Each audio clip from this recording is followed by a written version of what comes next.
প্রিয় ছাত্রছাত্রী সাজবাদী চ্যানেলে স্বাগত জানিয়ে পরীক্ষার আগে এই ভিডিও দিচ্ছি তোমাদের দেয়া প্রশ্নের উত্তর। কি প্রশ্ন ছিল তোমাদের? যে স্যার ক্লাস 10-এর তৃতীয় অধ্যায়ের 2 নম্বরের একটুখানি সাজেশান দিন, যে 2 নম্বরের প্রশ্নগুলো পড়লে আমরা পরীক্ষায় পাবো বা যে প্রশ্নগুলো খুব গুরুত্বপূর্ণ, সেই রকমই 18টা প্রশ্ন তোমাদের সামনে রেখেছি আজকের এই ভিডিওতে। দেখো, প্রথম প্রশ্ন রেখেছি আমি, কেন রুম্পা বিদ্রোহ হয়েছিল? দ্বিতীয় প্রশ্ন, চুয়াড় কারা? তৃতীয় প্রশ্ন, কোল বিদ্রোহের দুটি বৈশিষ্ট্য লেখো। চতুর্থ প্রশ্ন, দামিনী কো বলতে কী বোঝো? পঞ্চম প্রশ্ন, সাঁওতাল বিদ্রোহের দুটি গুরুত্ব লেখো। ষষ্ঠ, বিরসা মুন্ডার পরিচয় দাও। সপ্তম, বারাসাত বিদ্রোহের মূল কারণ কী? অষ্টম, মুন্ডা বিদ্রোহের প্রধান লক্ষ্য কী ছিল? নবম প্রশ্ন, মুন্ডা বিদ্রোহের মূল কারণ কী? দশম, ফরাজি ও ওয়াহাবি কথার অর্থ কী? 11, বিদ্রোহ বিপ্লব অভ্যুত্থান বলতে কী বোঝো? 12, ফরাজি আন্দোলনের 2 জন নেতার নাম। এরপরে দেখো, দক্ষিণ পশ্চিম সীমান্ত এজেন্সি কেন গড়ে ওঠে? 13 নম্বর। 14 নম্বর, ফরাজি আন্দোলনের ব্যর্থতার কারণ। 15 নম্বর, তিতুমির স্মরণীয় কেন? 16 নম্বর, চুয়াড় বিদ্রোহের গুরুত্ব কী ছিল? 17, নীলকরটা কীভাবে নীল চাষিদের ওপর অত্যাচার করত? 18, ফরাজি আন্দোলন কি নিছক একটি ধর্মীয় আন্দোলন ছিল? দেখো, এই প্রশ্নগুলো কোনো না কোনো বছরে এসেছে এবং এই প্রশ্নগুলো কিন্তু তোমাদের করতে হবে। এই প্রশ্নগুলো করলে আমার মনে হয় যে অনেকটা কভার করা হয়ে যাবে এই পরীক্ষার প্রাক মুহূর্তে দাঁড়িয়ে। তো প্রথমে হচ্ছে রুম্পা বিদ্রোহ কেন হয়েছিল, বা রম্পা বিদ্রোহ বা রাম্পা বিদ্রোহ কেন হয়েছিল? দেখো, অসহযোগ আন্দোলনের সময় আমরা দেখব অন্ধ্রের কৃষ্ণা, গুন্টুর ও গোদাবরী জেলার কৃষক ও আদিবাসীরা এই বিদ্রোহ করেছিল। কোথায়? অন্ধ্রপ্রদেশের কৃষ্ণা এবং গুন্টুর ও গোদাবরী জেলার যে আন্দোলন হয়েছিল অসহযোগ আন্দোলন সময়কালে 1920 সালে, সেই আন্দোলনটার নাম কিন্তু রম্পা আন্দোলন।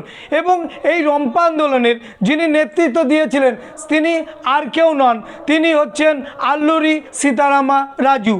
তার নেতৃত্বেই এই বিদ্রোহটা হয়েছিল। এবং এই বিদ্রোহে অংশগ্রহণকারী কৃষকরা কোন পদ্ধতিতে যুদ্ধ করেছিল? এরা কিন্তু সব কয়েকজন গেরিলা পদ্ধতি। গেরিলা মানে কি? গেরিলা মানে চোরা গোপ্তা আঘাত এনে যুদ্ধ করা। আমরা দেখেছি যে ভারতবর্ষে শুধু নয়, ভিয়েতনামেও এই গেরিলা যুদ্ধ করে মার্কিন যুক্তরাষ্ট্রকে আমরা দেখব ভিয়েতনামিরা তারা পরাজিত করেছিল এবং ভিয়েতনাম স্বাধীন করেছিল। চোরা গুপ্তা আঘাত এনে সংঘবদ্ধভাবে আমি পারবো না, অস্ত্রশস্ত্র নিয়ে আমি পারবো না, আধুনিক অস্ত্রশস্ত্র আমার নেই, কিন্তু শত্রুকে পরাজিত করতে হবে। তাহলে শত্রুকে পরাজিত করতে গেলে কি করতে হবে? গুপ্ত হত্যা করতে হবে, গেরিলা যুদ্ধ। লুকিয়ে থাকবো পাহাড়ের গায়ে, লুকিয়ে থাকবো জঙ্গলে, শত্রুকে পেছন দিক থেকে অতর্কিতে মানে হঠাৎ আক্রমণ করে শত্রুকে ধ্বংস করে দাও। যেমন গুপ্ত সমিতিরা করেছিল, যেমন ভারতের অনুশীলন সমিতি, ঢাকার ব্রতী সংঘ, আমরা দেখব যে যুগান্তর দল, আমরা দেখব ইন্ডিয়ান রিপাবলিকান আর্মি, এই রকম বিভিন্ন যে গুপ্ত সমিতিগুলো গঠিত হয়েছিল ভারতবর্ষে ব্রিটিশ শাসনকে ধ্বংস করবার জন্যে। ঠিক এই রকম গুপ্ত পদ্ধতিতে বা গেরিলা পদ্ধতিতে আক্রমণ করেছিল অন্ধ্রপ্রদেশে অসহযোগ আন্দোলনকারী আল্লুরি সীতারামা রাজুর নেতৃত্বে যে বিদ্রোহ, তার নাম কিন্তু রম্পা বিদ্রোহ। কত সাল তাহলে? 1922, অর্থাৎ 20 সালে অসহযোগ আন্দোলন হয়। এই আন্দোলনটা কিন্তু ওই 1920 সাল থেকেই চালু হয়েছিল এবং আল্লুরি সীতারামা রাজুকে ধরা পড়েছিল 1924 সালে। তাহলে রম্পা বিদ্রোহের সময়কাল 1920 সালের পর, অর্থাৎ অসহযোগ আন্দোলনের সময়কাল থেকে। পরের প্রশ্ন দেখো, লিখেছি চুয়াড় কারা? চুয়াড়, এই চুয়াড় ছিল আদিবাসী সম্প্রদায়। আদিবাসী কাদের বলি আমরা? আদিবাসী বলি যারা এই ভারতের কোল, ভিল, মুন্ডা, সাঁওতাল, এরা কিন্তু আদিবাসী শ্রেণী, এসটি, যারা এই ভারতবর্ষের আদি বাসিন্দা। তো এখানে এই চুয়াড়রা ছিল আদিবাসী সম্প্রদায়। মেদিনীপুর, ধলভূম, আমরা দেখব বাঁকুড়া, এই সমস্ত জায়গায় এদের কিন্তু বসবাস। পুরুলিয়া, এইখানে এদের বসবাস। তো এইখানে বসবাস করত এই আদিবাসী মানুষগুলো। কি ছিল এদের খাদ্য খাবার? পশু পাখি শিকার করা, চাষবাদ করা, জমিদারদের অধীনে কাজ করা, পাইক বা সেনার কাজ করা, আর কি এই ওদের জঙ্গল ছিল, ওদের মা, জঙ্গলে ওরা বেঁচে থাকতো, জঙ্গলের ফল মূল লতা পাতা, জঙ্গলে কাঠ ব্যবহার করেই জীবিকা চলতো। কিন্তু এইখানে আমরা দেখব যে সব থেকে বেশি পরিমাণে এইখানে আন্দোলন হচ্ছিল, এই কারণে যে এই চুয়াররা বিদ্রোহ করেছিল, তাদের নিজস্ব পেশাতে আঘাত করেছিল, বনাঞ্চলের অধিকার থেকে তাদেরকে বাদ দিয়ে ফেলেছিল, অধিকার থেকে তাদেরকে বহিষ্কৃত করা হয়েছিল, তাদের ওপর অতিরিক্ত রাজস্ব চাপালো, তারা যেখানে বসবাস করতো অতিরিক্ত কর চাপালো, এই সমস্ত কারণে তারা কিন্তু খেপে গেল এবং এই চুয়াররা কিন্তু বিদ্রোহ করলো। পরের প্রশ্ন, কোল বিদ্রোহের দুটি বৈশিষ্ট্য লেখো। কোল বিদ্রোহের দুটি বৈশিষ্ট্য আমরা বলে দিই। একটা ছিল, এটি ছিল আদিবাসী বা উপজাতি বিদ্রোহ। প্রথম বৈশিষ্ট্য যে এখানে শুধুমাত্র আদিবাসীরাই এই বিদ্রোহ করেছে। আর কি বলবো, যে কোম্পানির যে নতুন রাজস্ব আইন এবং কোম্পানির যে নতুন বিচার ব্যবস্থা কোলদের ওপর যে চাপিয়ে দিয়েছিল, তাতে কিন্তু এই সরল কোলরা কিন্তু মেনে নিতে পারেননি, এই একটা কারণ। আর একটা বৈশিষ্ট্য কি আর বলবো, ব্রিটিশরা শুধু না, জমিদার, সুদখোর, মহাজন, কোম্পানির কর্মচারীদের অত্যাচার, এদেরকে এই বিদ্রোহ করতে সাহায্য বা এই বিদ্রোহ ঘটাতে বাধ্য করেছিল। তাহলে কোল বিদ্রোহ কিন্তু এই হচ্ছে বৈশিষ্ট্য লেখো। দেখো এই ভিডিওতে আমি 18টা প্রশ্নের উত্তর দিতে পারবো না, এই কারণে 18টা প্রশ্নের উত্তর দিতে গেলে অনেকটা সময় লাগবে। মানে উত্তরগুলো এইভাবে লিখবে, দেখবে তোমার পাকাপাকি 2 নম্বর হামেশাই পেয়ে যাচ্ছ, কোনো সমস্যা তৈরি হবে না। দেখো পরের প্রশ্ন কি আছে, দামিনিকো কথার অর্থ হচ্ছে পাহাড়ের প্রান্তদেশ, পাহাড়ের প্রান্তদেশ অর্থাৎ যেখান থেকে এই পাহাড়টা শুরু, এই যে অঞ্চলটা, এই অঞ্চলটাকে আমরা বলছি দামিনিকো, মনে থাকে যেন। এইবার এই পাহাড়ের দামিনিকো, এই পাহাড়ের প্রান্তদেশ, এখানে এরা বসবাস করত, এই পাহাড়ের প্রান্তদেশে এরা বসবাস করত। এইটা ছিল জমিদারদের সীমানা থেকে দূরে, রাজস্ব বহির্ভূত এলাকা, কোনো ট্যাক্স বা কর দিয়ে এখানে থাকতে হতো না। কারণ আমরা দেখেছি আদিবাসী সম্প্রদায়ের ওপরে চিরস্থায়ী বন্দোবস্ত যখন চালু হলো 1793 সালে, চিরস্থায়ী বন্দোবস্ত, সেই 1793 সালে চিরস্থায়ী বন্দোবস্ত হলে এই আদিবাসী সম্প্রদায় তারা কিন্তু খেপে গিয়েছিল এবং তারা সিদ্ধান্ত নিয়েছিল 7 পুরুষের জন্মভিটা ছেড়ে এমন জায়গায় যাব যেখানে আমাদের পূর্বপুরুষরা কখনো রাজস্ব দিয়ে বসবাস করেনি, ট্যাক্স দিয়ে বসবাস করেনি, এমন জায়গায় আমরা বসবাস করব। তাই তারা 7 পুরুষের জন্মভিটা ছেড়ে এবং জমিদারির ব্যবস্থাপনার মধ্যে সেই বসত বাড়ি ছেড়ে চলে গেল পাহাড়ের প্রান্তদেশ, যেখানে কিনা কোনো রাজস্ব দিয়ে এদের থাকতে হতো না। সেই জায়গাটাকে আমরা বলছি দামিনিকো। কিন্তু দুর্ভাগ্য, এই পাথুরে জমিকে মাটিতে পরিণত করে দিন রাত উদয় অস্ত পরিশ্রম করে তারা এই মাটি তৈরি করে এইখানে সোনার ফসল ফলালো। কিন্তু সেই সোনার ফসল ফলানো দেখে জমিদার, সুদখোর, মহাজন ওরাও এখানে চলে গেল এবং এই পাহাড়ের প্রান্তদেশে গিয়ে এদের কাছে আবার নানাভাবে অত্যাচার করা শুরু করলো এবং এরা খেপে গিয়েছিল। আমরা দেখব সাঁওতাল বিদ্রোহের কারণে এই একটা কারণ আছে, মুন্ডা বিদ্রোহের কারণে কিন্তু এই কারণগুলো আমরা দেখতে পাই। এই সুদখোর, মহাজন, জমিদার, এই শ্রেণীর মানুষের অত্যাচার, এই সরল, এই নিষ্পাপ, এই পবিত্র, এই শান্ত মানুষগুলো, এই নিরক্ষর মানুষগুলোকে কিভাবে ওরা ঠকিয়েছে, সাঁওতাল বিদ্রোহের কারণ আমরা দেখতে পাই। সেই বাটখারা থেকে শুরু করে কেনারাম বেচারাম তোমরা জানো, এবং রেলপথ, যে রেলপথের ওপর দিয়ে আমরা কি সুন্দর রিল্যাক্সে জীবনযাপন করছি, কোটি কোটি টাকা ইনকাম হচ্ছে ভারতবর্ষের, সেই রেলপথ সম্প্রসারণের কাজে এদেরকে উদয়স্ত খাটিয়ে নিত বেগাশ্রম করে, অর্থাৎ বিনা পারিশ্রমিকে। যাক, সেই ইতিহাস পরে হবে, কিন্তু এইটুকু আমরা জানবো, ডিটেলসটা পরে জেনে নেবে তোমরা। নেক্সট প্রশ্ন হচ্ছে কি আছে, সাঁওতাল বিদ্রোহের দুটি গুরুত্ব লেখো। সাঁওতাল বিদ্রোহ কত সালে হচ্ছে আমরা জানি, 55 থেকে 56, তাই তো, সিধু কানুর নেতৃত্বে। তো এই যে সাঁওতাল বিদ্রোহ হলো, এর দুটো কারণ কি, এর দুটো গুরুত্ব কি, যে সাঁওতালদের জন্য আলাদা সাঁওতাল পরগনা তৈরি হবে এবং সেখানে শুধুমাত্র সাঁওতালরা থাকবে এবং এখানে সুদখোর মহাজন জমিদার এরা কিন্তু কেউ প্রবেশ করতে পারবে না, অর্থাৎ বহিরাগত, ওদের ভাষায় বলা হতো দিকু, এই বহিরাগত দিকু এরা কিন্তু কখনোই ঢুকতে পারবে না সাঁওতাল অধ্যুষিত অঞ্চলে। এটা কিন্তু সবথেকে বড় ভাইটাল জিনিস। তাহলে এই রকম পরের প্রশ্ন হচ্ছে বিরসা মুন্ডার পরিচয় দাও। আমাদের বিরসা মুন্ডা কী জন্য বিখ্যাত?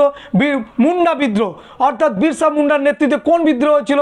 মুন্ডা বিদ্রোহ। এই মুন্ডা বিদ্রোহ কত সালে হয়? 1899 থেকে 1900 খ্রিস্টাব্দ পর্যন্ত হয় এবং এই বিরসা মুন্ডা ছিলেন এই মুন্ডা বিদ্রোহের নেতা এবং তিনি এক নতুন ধর্ম প্রচার করেন এই মুন্ডাদের মধ্যে এবং প্রচার করে তিনি এই মুন্ডাদের ঐক্যবদ্ধ করেছিলেন এবং ঐক্যবদ্ধ করতে তার নেতৃত্ব বা তার ব্যক্তিত্ব দেখে ব্রিটিশরা পর্যন্ত ভয়ে কেঁপে গিয়েছিল এবং মুন্ডা রাজ প্রতিষ্ঠার স্বপ্ন নিয়ে এই বিরসা মুন্ডা তিনি মানুষগুলোকে, তার সম্প্রদায়ের মানুষগুলোকে একত্রিত করেছিল এবং 1899 খ্রিস্টাব্দে এইটি যখন বিদ্রোহের আকার নেয় তখন আমরা দেখব কোম্পানির ব্রিটিশ বাহিনী এই বিদ্রোহ দমন করে এবং বিরসার কারাদণ্ড হয়।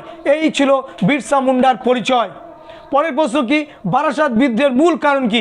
বারাসাত বিদ্রোহ বলতে পারি, বাংলার ওয়াহাবি আন্দোলন বলতে পারি, তিতুমির কেন স্মরণীয় বা তিতুমির আন্দোলনের কারণ কি, এইভাবেও কিন্তু এই প্রশ্নটা আসতে পারে। শুধুমাত্র বারাসাত বিদ্রোহের দুটি কারণ এইভাবে না আসতে পেরেও তিতুমির বিদ্রোহের কেন তিতুমির বিদ্রোহ করেছিল দুটি কারণ লেখো, বাংলার ওয়াহাবি আন্দোলনের দুটি কারণ, এভাবেও কিন্তু আসতে পারে। তাহলে এইখানে আমরা কি লিখব? যে তিতুমিরের নেতৃত্বে এই বারাসাত বিদ্রোহ ছিল। কত সালে? আমরা জানি যে তিতুমির 1831 সালে মারা যাবেন এবং 1831 সালে তিতুমির এই আন্দোলনটা করবেন বারাসাতের নিকটবর্তী স্থান, তার নাম হচ্ছে নারকেলবেড়িয়া, অর্থাৎ বাদুড়িয়া থানার অদূরে এই নারকেলবেড়িয়া। সেই নারকেলবেড়িয়া গ্রামে তিতুমির বাঁশের কেল্লা তৈরি করে তিনি এই বিদ্রোহ করবেন ব্রিটিশদের বিরুদ্ধে। প্রথম দিকে কিন্তু তিনি ব্রিটিশ বিরোধী ছিলেন না। প্রথম দিকে এই আন্দোলনটা ছিল ধর্মকেন্দ্রিক। তোমরা জানো যে এটা ধর্মকেন্দ্রিক আন্দোলন, মুসলমানদের ধর্ম সংস্কারের আন্দোলন। ওয়াহাবি কথার অর্থ হচ্ছে নবজাগরণ, মুসলমানদের মধ্যে ধর্মীয় নবজাগরণ আনতে চেয়েছিলেন, কারণ মুসলমানদের মধ্যে আজও পর্যন্ত অনেক কুসংস্কার জড়িয়ে আছে, যে কুসংস্কার থেকে মুসলমানরা এখনও কিন্তু বেরিয়ে আসতে পারেনি। এটা তিতুমির অনুধাবন করেছিলেন এবং আব্দুল ওয়াহাব এবং সৈয়দ আহমেদ খানের প্রভাবে প্রভাবিত হয়ে মুসলমানদের ধর্মের গায়ে যে সমস্ত নোংরা আবর্জনা লেগে আছে, কুসংস্কার লেগে আছে, সেইগুলোকে পরিষ্কার পরিচ্ছন্ন করবার জন্য এই ওয়াহাবি অর্থাৎ নবজাগরণের ডাক দিয়েছিলেন। পরবর্তীকালে আন্দোলনটা সুদখোর জমিদার, সুদখোর মহাজন বিরোধী, জমিদার বিরোধী, নীলকর বিরোধী এবং ব্রিটিশ বিরোধী আন্দোলনে পরিণত হয়, যার চরিত্রটা কিন্তু পরবর্তীকালে অন্যরকম হয়ে গিয়েছিল। তো আন্দোলনটা ধর্ম সংস্কার হিসাবে শুরু হলেও পরবর্তীকালে এটা ব্রিটিশ বিরোধী আন্দোলনে পরিণত হয়। এবার আমরা বলবো যে বারাসাত বিদ্রোহের মূল কারণ এটাও একটা। তাহলে মূল কারণ ছিল ইসলামের শুদ্ধিকরণ, দ্বিতীয় কারণ হচ্ছে জমিদার নীলকর এদের বিরুদ্ধে আন্দোলন এবং নীলকরদের অত্যাচার হাত থেকে সাধারণ মানুষকে রক্ষা করা। পরের প্রশ্ন হচ্ছে মুন্ডা বিদ্রোহের প্রধান লক্ষ্য কী ছিল? ভীষণ ইম্পর্ট্যান্ট প্রশ্ন। মুন্ডা বিদ্রোহ বিরসা মুন্ডার নেতৃত্বে গড়ে উঠেছিল 1899 সালে। এই মুন্ডা বিদ্রোহের অন্যতম লক্ষ্য কী ছিল? মুন্ডাদের নিজস্ব খুদকাটি প্রথাকে ফিরিয়ে আনা। খুদকাটি মানে কি? যৌথ মালিকানা। তোমরা অনেক জায়গায় পেয়েছো। সেই খুদকাটি প্রথাকে ফিরিয়ে আনা। দুই হচ্ছে স্বাধীন মুন্ডা রাজ প্রতিষ্ঠা করা, মুন্ডাদের নিজেদের রাজত্ব তৈরি করা। তিন হচ্ছে অরণ্যের ওপর মুন্ডাদের যে অধিকার এতদিন ছিল সেই অধিকার থেকে ব্রিটিশরা বঞ্চিত করেছিল, সেই অধিকারকে ফিরিয়ে আনা। দিকু নামে যে বহিরাগত যে সুদখোর মহাজন, ইভেন পুলিশ যে অত্যাচার করত, তাদের বাড়ি থেকে তাদের গরু ছাগলগুলো ধরে নিয়ে আসতো, মুরগিগুলো ধরে নিয়ে আসতো, মা বোনেদের ইজ্জত নিয়ে ছিনিমিনি খেলতো, এটাও কিন্তু করেছে এই পুলিশ প্রশাসন, এরাও কিন্তু। সুতরাং তাদেরকেও তাদের হাত থেকে এই মানুষগুলোকে বাঁচাবার জন্য। তাহলে এক কথায় হচ্ছে মুন্ডা বিদ্রোহ কিন্তু শুধুমাত্র ব্রিটিশ বিরোধী আন্দোলন ছিল না, মুন্ডারা নিজস্ব রাজত্ব গড়বার জন্য, মুন্ডা রাজ প্রতিষ্ঠা করবার জন্য, নিজেদের সংস্কৃতিকে ফিরিয়ে আনবার জন্য, খুদকাটি প্রথা প্রচলনের জন্য তারা কিন্তু আন্দোলন করেছিল। এইটাই ছিল মূল লক্ষ্য। নেক্সট আমরা কি পাবো? সন্ন্যাসী বিদ্রোহের মূল কারণ কি? দেখো, সন্ন্যাসী ও ফকির বিদ্রোহ অর্থাৎ ব্রিটিশ শাসনাধীন ভারতে প্রথম যে কৃষক বিদ্রোহ হবে 1763 থেকে